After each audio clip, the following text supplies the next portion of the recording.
This is Bumbling Boxing. You gotta love the sort of tongue-in-cheekness about this. They know these things aren't perfect. They know they're gonna flop around and fall off a lot, so they really leaned into it. This one still has the price tag on it. Our low price, $4.97, which I think is about $20 US today. I was lucky enough to get the instructions with this. They're very thin.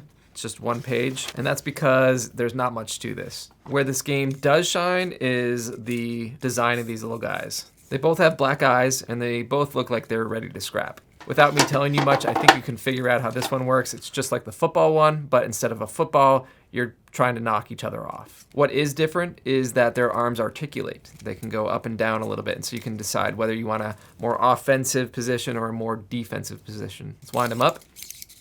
All right, so you put them on their sides, and then you just let them have at it. Make your bet. Who's gonna win this? Round one.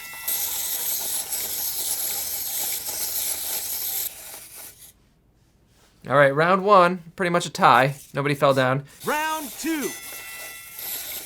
Come on. No surprise. Reigning world champion, orange gloves. This was just one of 7 sets that Tomy made. Do you want to see them all? Check out this video for the complete 7 sets.